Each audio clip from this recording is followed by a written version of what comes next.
Welcome back to Where Yellows Walk. It is a huge week for Oxford United, absolutely massive. And to preview that, we've got Sam, Connor and Chris to talk about all the points on the screen there. Who starts against Watford, our November fixtures, and which player needs a rocket.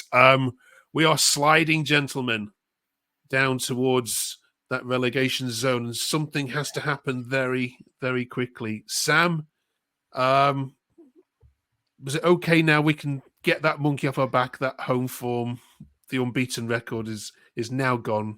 We can stop talking about it. How does it feel? I mean, it's. I did forget what the feeling was like to lose a game at home, I have to admit.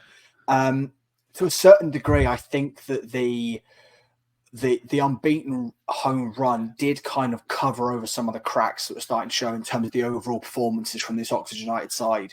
The fact that, the players finally came alive in like the 85th minute after we're 2-0 down. They've done that time and time again this season. Now, you could put that down to the fact that, as much as we started so well, there are a lot of this side that were playing in League One not 6 months ago. But there is certainly some serious issues at Oxford that need to be sorted quickly, because while we've got 33 games left to go, that relegation zone is very, very close. Chris, we've chatted on here about some of the recent performances, certainly away from home, not being good enough, and the worry was that was going to drip into the home performances, and that happened against Swansea, didn't it? Too many players not putting a tackle in, too many runs not being made, and a striker who many are saying needs benching now. What's your view on it? It comes to a certain point where, does Harris have the right kind of service up top? Does he have his wingers putting in crosses? Is there enough flow through the team? And there's just none of that. So you can't blame it all on, or partly on, Harris, because he's sort of living off scraps. But when he has had those scraps, like again against Swansea, he's put them wide when he really should have put them in the back of the net, or at least got it on target and forced a good save. But with injury issues as well in that midfield area, the only way we get past or up to Harris is essentially over the top or going more direct, and that just doesn't suit his game plan, unfortunately.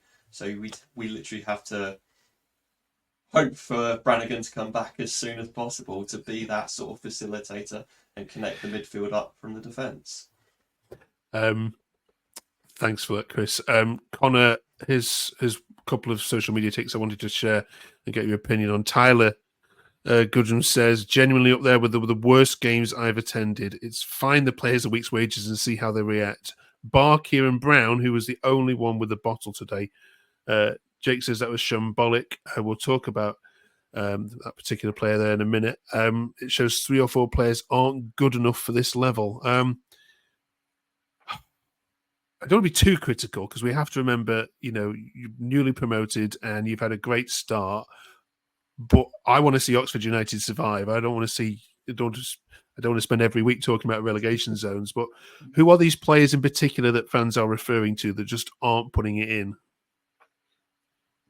I think that we could probably refer to. I'll pass that over to Sam for the next one, because I know that he's eager.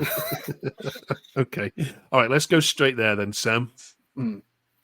I'm not going to go in the direction I think a lot of you think I am. I was absolutely baffled, bit furious with a lot of the, quite frankly, ridiculous criticism that was going towards Malcolm Abiaway on Saturday. This is a lad that's played in the league 64 minutes across 4 appearances so far in the Championship for Oxford United. On Saturday was his longest amount of time on the pitch as an Oxford player. He played half an hour. Like, the reality is that, and obviously a lot of the critique comes from the fact that his switch of play to Tyler Goodrum on the left-hand side then gave the ball away, which resulted in Swansea's second goal. 2 points on that. The first one is, if that comes off, everyone's standing up and giving a massive round of applause. You can't live in a world where, you critique the player for the risk if it doesn't come off and then praise him if it does. Like, those parties have risk, and, we've had so many times they haven't come off.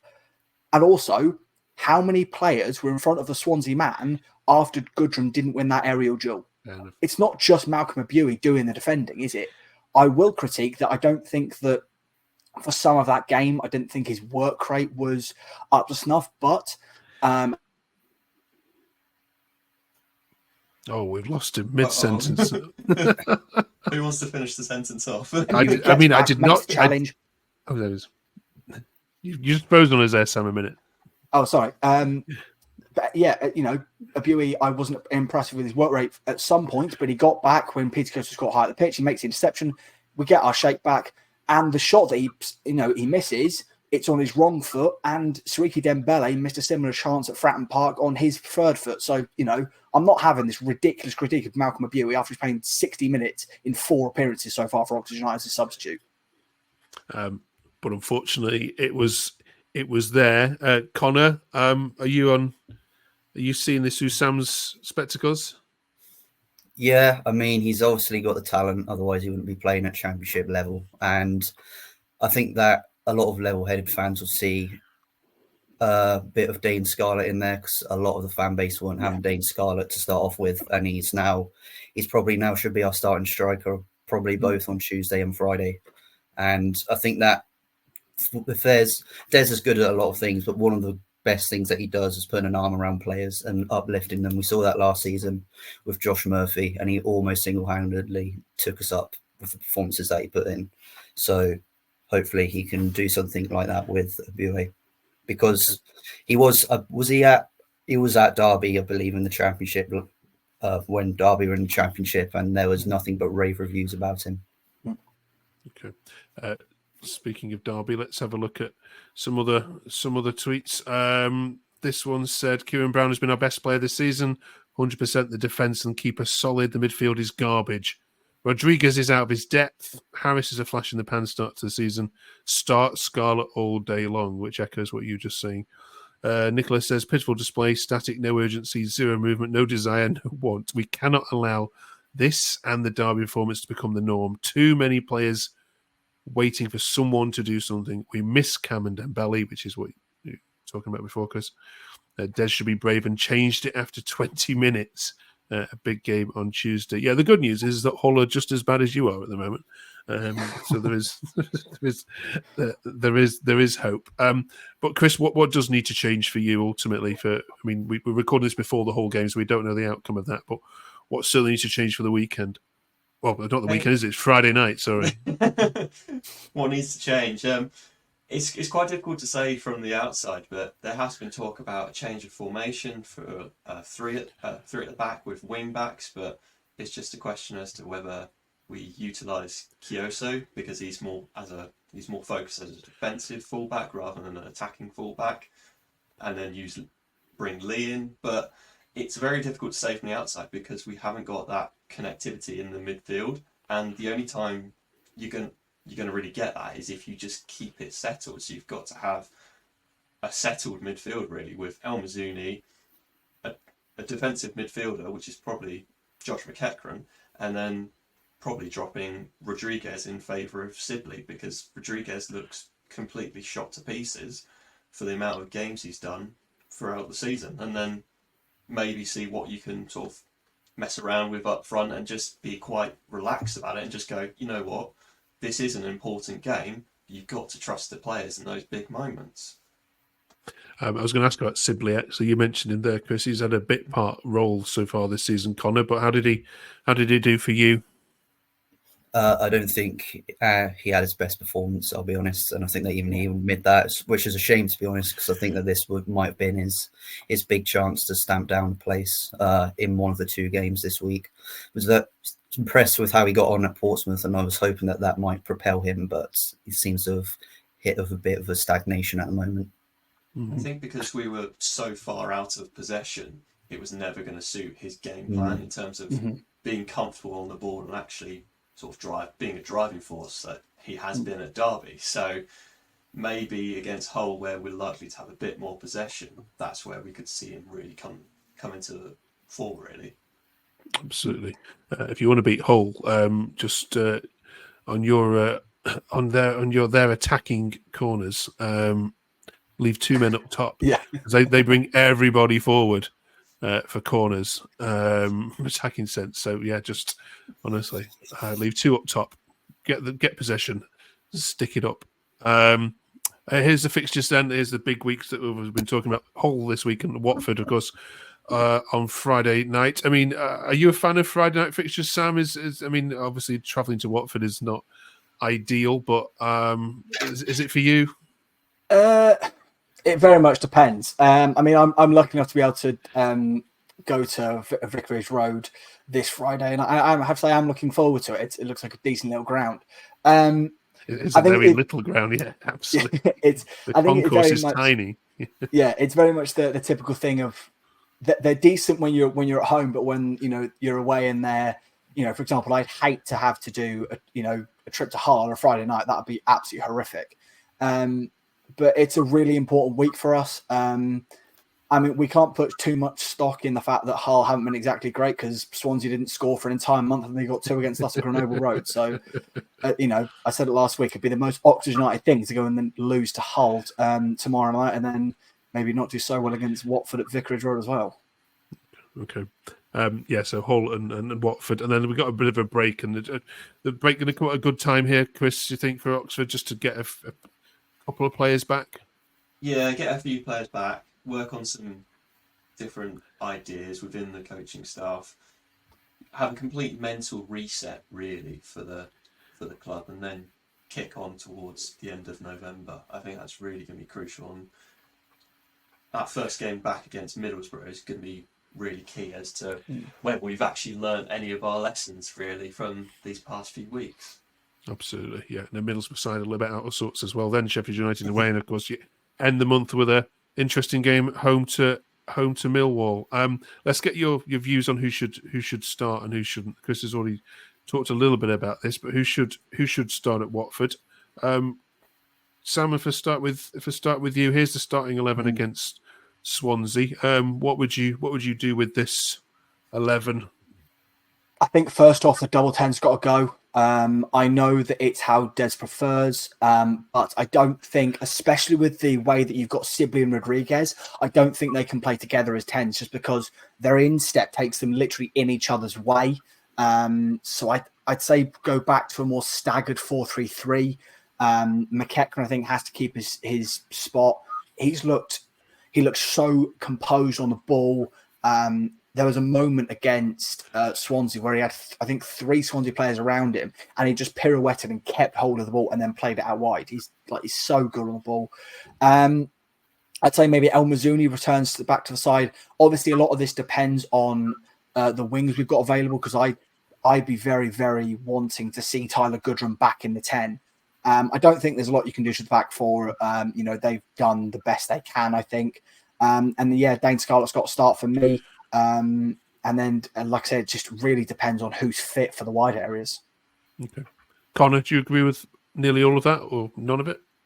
Yeah, I'd agree with everything that Sam said, but there's one spanner in the work I might throw, and it won't be popular, but I'd like to see, and although he's been terrific and probably one of our best players, I'd probably take Brown out and put Lee in. I could see that. Why do I say that? Because we didn't really see much of it on Saturday, and I think what we need is just coming back from the fullbacks, offering, especially what Greg Lee does. He's terrific in offering that support down the left hand side when it's needed, and offering Goodrum support, because at times we were desperately missing that on Saturday. And when Des made the substitution to bring Greg Lee on, it was already 20 minutes too late. That's how I saw it anyway. So that's something that I would like to see, because both Hull and because both Hull and Watford are very attacking sides. I think this is something where we have the opportunity to play them at their own game. Absolutely. Hull in particular are a side that will want to just attack. Chris, any additions to anything that's been said there before we move on? I was going to simply say bring in Lee really for Brown for that very reason. I mean, Goodrum likes to come inside, so you've got Lee offering that width in the attacking sense, really. So that sort of really makes our left-hand side a lot stronger. I mean, there are questions around whether Dale is good enough for this level. but you kind of have to trust him with his work ethic and his mental attitude that he will always put in the shift for you, and then maybe go, you know what, let's risk it and take him off and bring on a Bue, and have some faith in Bue and give him some confidence to play, and maybe gets an assist, maybe plays well, and then we can start trusting him more and start games. Brilliant. Can I throw quickly just a general question in terms of, so going on from that, you know, if we say, you know, take Kieran Brown out of the side, because like you're right, there has been an issue with the fact that, you know, he's been prancing far forward, and then, you know, Ben Nelson's been having to cover for him.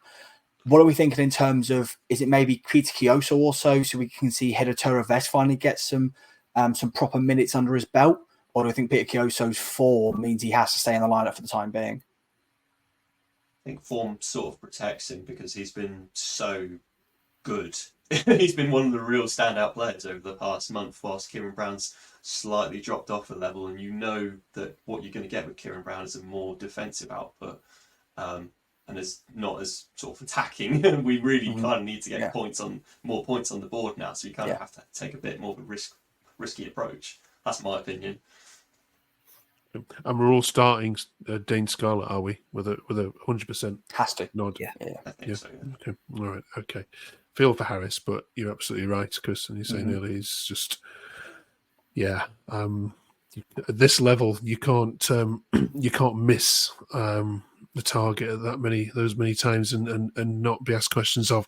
All right, let's fingers crossed for Hull then. I've got a good feeling at Hull. Our Hull fans who I spoke to on this channel, as you cross all the 24 teams, are desperate to get rid of their manager, and even one of them said they'll take a loss away to Oxford to get rid of him. So there is not good times at Hull City. So yeah, I've got a good feeling about this week. All right. Yes. Let's finish on this bonfire night, of course. Whilst that game is going on Tuesday, we're asking this week which player needs a rocket on their backside, who's not lit up the season yet that was fully expected to do so. Probably a few candidates here, I'd imagine. Connor, let's kick off with you. Which player and why? I'm not going to go off fully expected to do so, but I'm going to go post August. I think Mark Harris at the moment needs a firework off his backside. I know that, as Chris said, there's been some issues with service, but it wasn't just against Swansea this weekend. There was also Bristol City, which I haven't gotten over. There's reminders. He had this issue in League One. He scored. We thought, hello, we've actually got a striker here, post Matty Taylor, and he was unseen until middle of March. So, as much as like Dane Scarlett at the moment, nothing would bring me more pleasure than seeing Mark Harris come on in one of the two games and getting a goal and getting that confidence back. Yeah, brilliant. Sam?